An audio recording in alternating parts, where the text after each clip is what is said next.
Hi.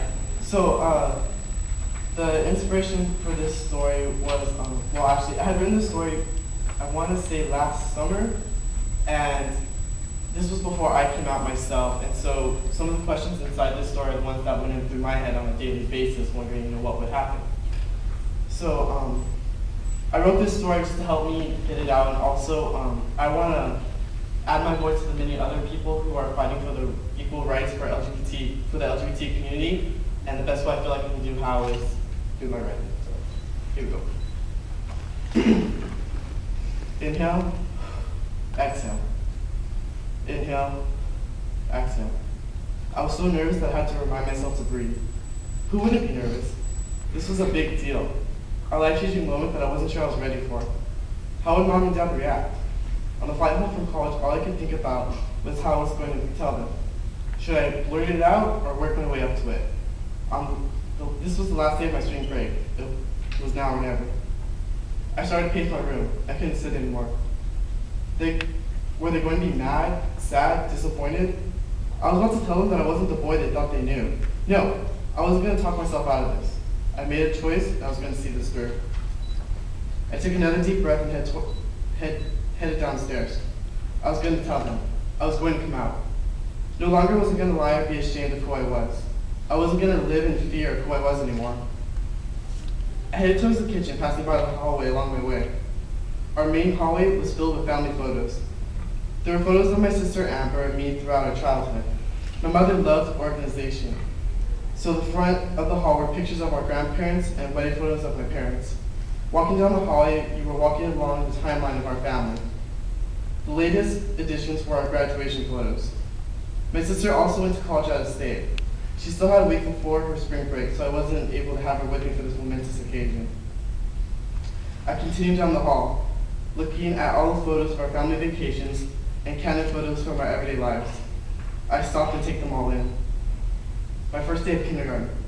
In the picture, I'm clinging to my mom's leg, drenching her pants with tears. I was so terrified to be away from home that I screamed at the top of my lungs whenever mom went to the door. When she had had enough, she crouched down to my level and looked at me in the eye. I know you're scared, she says, but it'll only be for a little while. I need you to be strong. Can you do that for me? I wiped my nose on my sleeve and nodded my head. She tousled my hair and gave me a quick kiss. Be strong, my love. Be strong. After she left, I cried for another hour, but soon enough I found the joys of school. I continued my trip down memory lane and found a picture of me in my Little League uniform. I never liked baseball, but at age 12, I was willing to do anything to get my dad's approval. I went to every practice, but it never seemed to matter. I was not an athlete. This was proven on the day of our championship game. I was up to bat with the bases loaded. I was a nervous wreck. The whole team was counting on me to win the game. I planted my feet and imagined hitting a home run. But in reality, I struck out and we lost the game. After the game, Dad tried not to show his disappointment, but I knew it was there. Head hung low and feet dragging, and I walked with my mom to the car. She slung an arm around my shoulders to comfort me. She knew why I had joined the Little League game and how much Dad's approval meant to me. Before we got to the car, she pulled me aside and held my chin up so I would look her in the eye. You did amazing today. I know you're disappointed, but you have nothing to be sad about.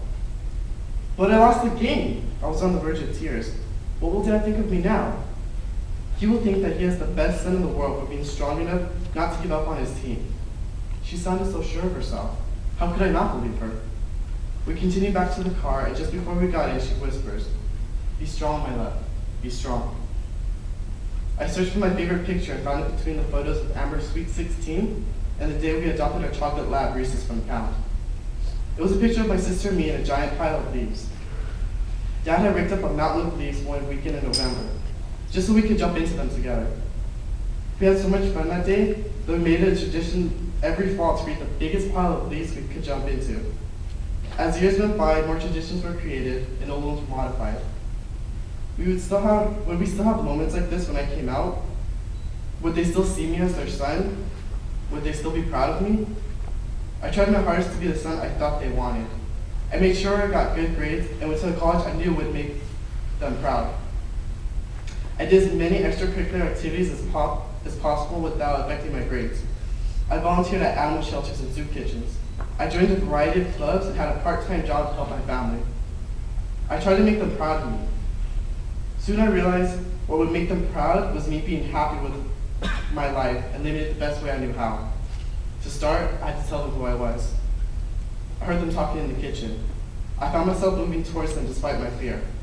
I stood in the doorway, resting my head against the frame. I closed my eyes and listened to them for a minute. They talked about work, bills, events planned for the week. The familiar conversation sets my mind at ease. Honey? My moment was over. My heartbeat quickens as I remember why I'm here. Honey, is everything okay? Her eyes speak the words, her mouth does not. Be strong, my love. Be strong. Inhale, exhale. Okay, here I go.